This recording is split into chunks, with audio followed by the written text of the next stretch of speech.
It was supposed to be a short hike. Just a few hours through the jungle, then back before dark. That's what we told ourselves. Panama was beautiful, warm, alive.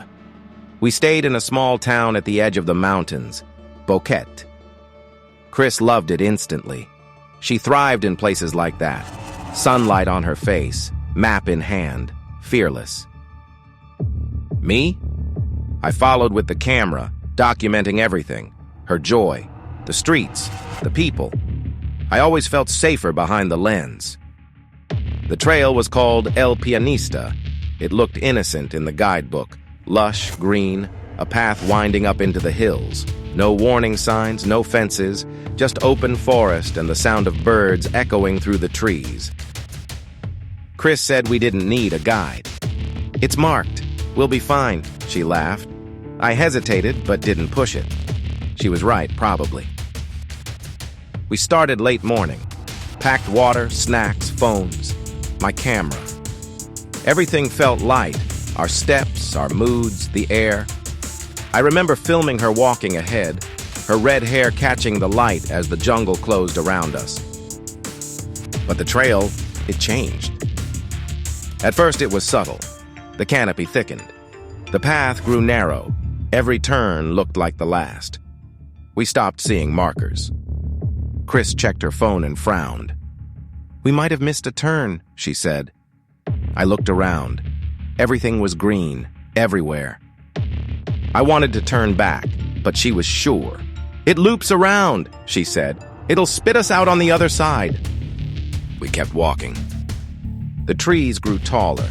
The light dimmed. The birds went quiet. And then, eventually, so did we. By the time we realized we were lost, the sun had dipped behind the hills. We found a flat patch near a stream and made a small camp. No tent, just blankets. I remember turning on the camera and filming the darkness, hoping it would calm my nerves. It didn't.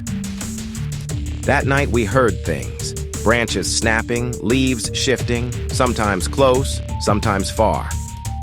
"Animals," Chris said, forcing a smile, but she kept the flashlight on all night. The next morning, we tried to retrace our steps. Nothing looked familiar.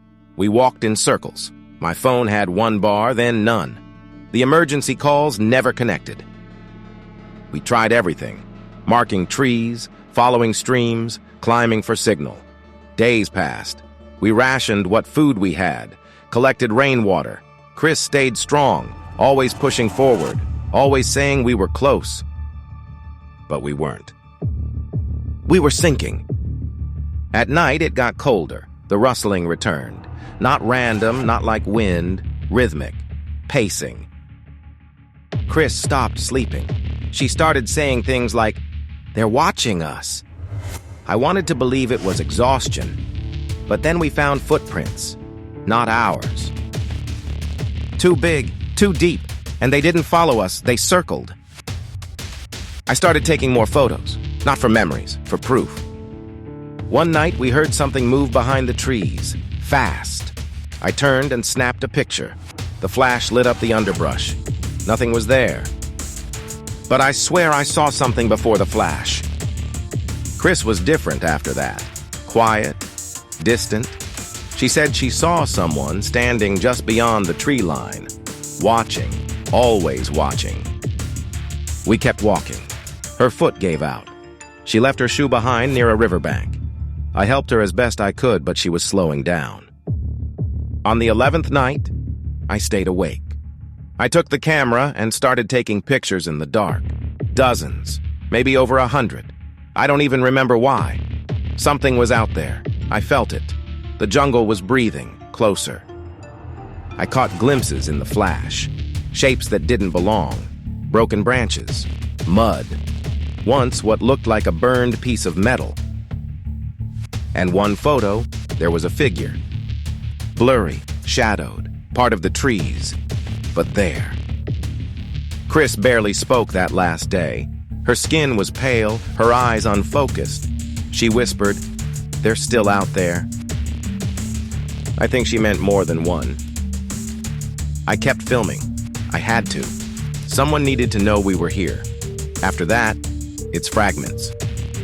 I remember a cliff, a storm, Chris slipping from my grip, her scream echoing, then silence.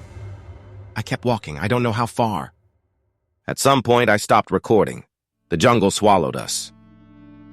Weeks later, they found my backpack by a river, my phone, the camera, photos they couldn't explain. They said it was the wilderness, that we were unprepared, that we made mistakes. But they didn't hear the rustling at night. They didn't see the footprints that followed us. They didn't feel the jungle shift around them like it was alive. We weren't alone on that trail, not for a single step. But the most unsettling part of this tale, it actually happened. The story you've just witnessed is inspired by the real-life disappearance of Chris Kremers and Lisanne Froon, two Dutch students who vanished while hiking the Pianista Trail in Panama in April of 2014. Weeks after they were last seen, search teams discovered their belongings deep in the jungle, a backpack containing phones, a camera, and scattered personal items. On the memory card were over 100 photos, taken at night. Blurry, cryptic, haunting. Despite extensive investigations, the truth of what happened to Chris and Lisanne remains unknown. Were they simply victims of an accident, or was something else waiting in the jungle?